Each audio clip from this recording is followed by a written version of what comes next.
በለጠ። ወይኔ አንተ አስደነገጥከኝ እኮ። ይሄን ያለው ሞትን የምትፈሪው? ሞትን እኮ አይደለም የምፈራው፣ ህመሙን ነው። እንዴ ከሞት በኋላ ደግሞ ህመም አለ እንዴ? የኔ እኮ አይደለም። ታዲያ ለማን ነው? በሞቴ ለሚታመሙ፣ ሲያጡኝ ለሚጎዱ፣ የኔ መኖር ደስታቸው ለሆኑ ሰዎች መኖር ዋጋ ላላቸው እየሞቱ መኖር እና ለዛ ነው እየኖሩ መሞትን የምፈራው። ኧረ በይ ፍቺ፣ በቃ ቁም ነገር አታስወሪ። ሂድ ወደዛ። ድረስ ለማስብ ስሄድ የከፈትኩት ክፍት ነው አሁንም። በቃ ናፍቀኸኛል፣ ልመለስ አልቻልኩም። እንዴት ነህ አለሜ? የበደልኩ በደል ፍቅር ለውጦታል ነው ወይስ ዛሬም አለ ትመጣለሽ በሚል ከበሩ ቆመሃል? ልምጣ? ትቀበለኛለህ?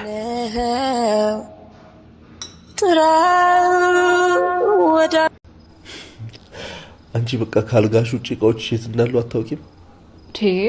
እየሰደብከኝ እኮ ነው። ቆይ ግን ለምንድን ነው ከኔ ተቃራኒ ሆነ የሚያስደስትሽ? አላቅ ሳይ ታናድደኛለህ። ያው ምናልባት የኮሰረቱ ነገር። በቃ አንተ ሰውዬ። እሺ በቃ አትናደጂ። ቆይ ለምን እንደምትፈታተነኝ? ውስጥሽ የተሸፈነ ህመም ስላለ። አረ እሺ የኔ ኤክስሬ። አቤት። ይኸውልህ አይን አነባለሁ የልብ አውቃለሁ የምትለው ጮቤ እኔ ሰኒ ጋር አይሰራም። እሺ ቆይ አንቺ ግን ለምንድን ነው ሰውን ላለመቅረብ በቻልሽው አቅም ግንብ የምትገነቢው? ሰውን መቅረብ ትርፉ ማም ስለሆነ። እንዴት? የሰው ልጅ ሁለት እግር ያለው ተንቀሳቃሽ እባብ ስለሆነ። አትሾጂ። ቃሉ የሚለው እንደ እባብ ብልህ እንደ እርግብ የዋህ ሆኖ ነው የሚለው። አረ የእርግብ ልብ የሚያገኝ የለማ። አሃ ስለዚህ ሁሉም ሰው እባብ ነው እያልሽ ነው? አዎ። እሺ አንቺ እንዳልሽው ብንሆን እንኳን እኮ ሁሉም እባብ ደግሞ ተናዳፊ አይደለም። በቃ ርዕስ ቀይር። ከእውነት አትሽሽ።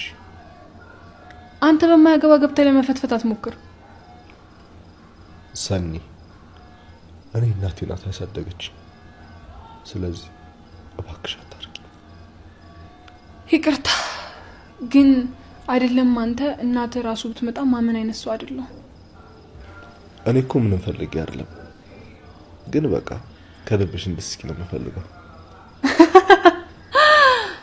ያው በቃ ተወኝ። ይሄንን ማስመሰልሽ እንድታቆሚ ነው የምፈልገው። ለምን እንደዛ ፈለክ?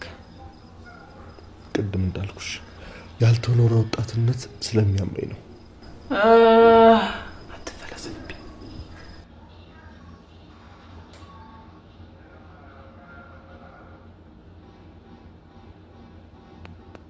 ወደኛል እኮ ግን ቢዚ ይሆናል። በቃ እሱ ኦሬዲ የእሱ እንደሆንኩኝ ያውቃል። ነገ አብረን እንደምንኖር አውቃል እኮ በቃ ያውቃል፣ እኔም አውቃለሁ። እና ይሄ በፊት መጀመሪያ የነበረው ነገር እያላለው ይመጣል። ትቶት ሳይሆን መፋቀራችንን ትቶት ወይ ረስቶት ሳይሆን ይወደኛል እኮ ግን እዛኛው ስራ ላይ ቢዚ ይሆናል። ለነገ ህይወታችን ሲሰራ ነው፣ ለሌላ ነገር አይደለም። ቢዚ ሆነና ለኔ መሰጠት ያለበት ጊዜ እየቀነሰ ይመጣል። ከዛ እኛ ደግሞ ምንድነው የምናስበው? ድረስ ለማስብ ስሄድ የከፈትኩት ክፍት ነው አሁንም። በቃ ናፍቀኸኛል፣ ልመለስ አልቻልኩም። እንዴት ነህ አለሜ?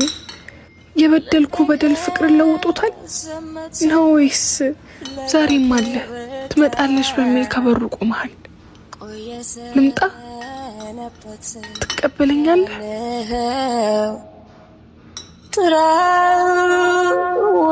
ወደኛል እኮ ግን ቢዚ ይሆናል። በቃ እሱ ኦሬዲ የእሱ እንደሆንኩኝ ያውቃል። ነገ አብረን እንደምንኖር አውቃል እኮ በቃ ያውቃል፣ እኔም አውቃለሁ። እና ይሄ በፊት መጀመሪያ የነበረው ነገር እያላለው ይመጣል። ትቶት ሳይሆን መፋቀራችንን ትቶት ወይ ረስቶት ሳይሆን ይወደኛል እኮ ግን እዛኛው ስራ ላይ ቢዚ ይሆናል። ለነገ ህይወታችን ሲሰራ ነው፣ ለሌላ ነገር አይደለም። ቢዚ ሆነና ለኔ መሰጠት ያለበት ጊዜ እየቀነሰ ይመጣል። ከዛ እኛ ደግሞ ምንድነው የምናስበው